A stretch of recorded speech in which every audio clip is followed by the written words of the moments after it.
Sort of a wintry, almost a wintry spring night. Unseasonably chilly. There's a lot going on in Jerusalem tonight, or these days. It's Passover time. That means hundreds and hundreds of people have come from miles around. Some have traveled for days to come to the celebration of Passover. Time to meet old friends, time to make new ones. The spring crops are in.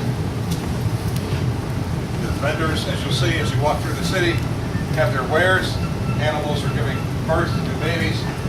Generally a time of celebration. Sure, people are concerned about the issues of life, things that concern everybody. We're concerned about taxes. Rome seems to always want more money than people want to give. They're also concerned about the high cost of straw and paying for their horses and their animals and their livestock. They're concerned about the price of food for their children. They have to raise families.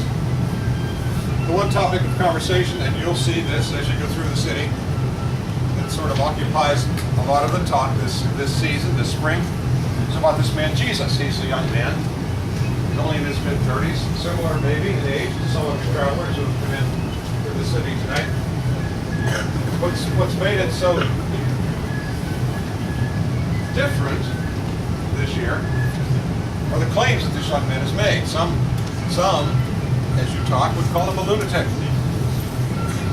And they say that because of the outrageous claims. He said he's the Messiah. He said he's the promised one. He's the Savior. He's the one that the Scriptures talk about. The answer back to him is, yes, we've heard that before. Hundreds of men over the years who also say that they're the Savior. So it makes you any different. Why should we listen to you? And then he said he's going to be hung on a tree, going to be nailed to a cross. And 3 days later, he's raised from the dead. And they say, well, that's even more preposterous than the first claim you made. Again, why should we believe you? Others, on the other hand, have said, I hear this man, and he seems to me to speak the truth. And the words that I hear him say could possibly change my life, so we believe it. There are still others who say they just don't care. They don't need a Savior. They're happy with their life. They live, they pay taxes, they die, they raise children. They're just happy.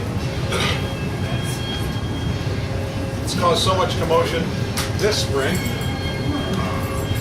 that they had a reporter come out from the Jerusalem Times, a young man, who did a documentary for 12 hours, took a picture of 12 hours of this man's life.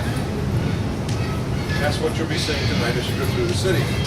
It'll be an up-close and personal look. It'll be as if you're actually taking the pictures yourself. But I would encourage you, and I would challenge you at the same time, please don't leave the city as a traveler tonight without making a decision about this young man. Some will say he's telling the truth. Some will believe him. If he's the Messiah, he might very well change my life.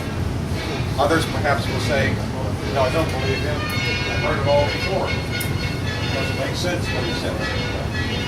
Some perhaps would walk away and don't care. But I would challenge you tonight not to leave the city without making a decision. Several things before we send you on your journey. Please be careful of the guards. They're unfriendly always anyway. Tonight they're more unfriendly. When it's chilly and wet, they get really grumpy.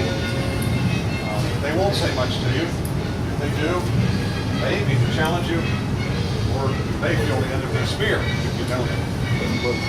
Depending on just what sort of a mood they're in. So please be careful. The second thing is, travelers have come into the city this year with these little black boxes. I have no idea what they are, but every once in a while, actually they're black, they're blue, and they're red. And every once in a while they'll beep or they'll make noise. Or they'll play music. When that happens, they spook the horses. You don't want to have horses spooked in the middle of the city. If you have a black box like this or a red one or a blue one, please turn it off. Well, but lo and behold, some will say that these actually take pictures. These little boxes take pictures. If your little black box takes a picture, they do that. So if it has a flash, please turn it off. That also spooks the animals. I'm going to pray with you, and then we'll let you go on your journey. Since there's so many of you in this particular group, some, if you're able, especially if you're young, you can stand during the presentation. So that would be a real comfort. So Lord, thank you for Passover time. Thank you that in the city of Jerusalem, it's always a time of celebration.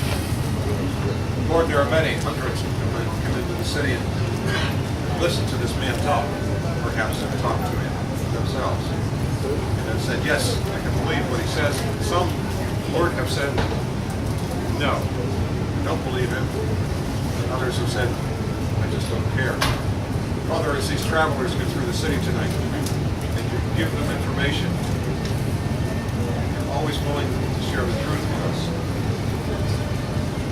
Show each one which decision to make about this man Jesus. We trust you.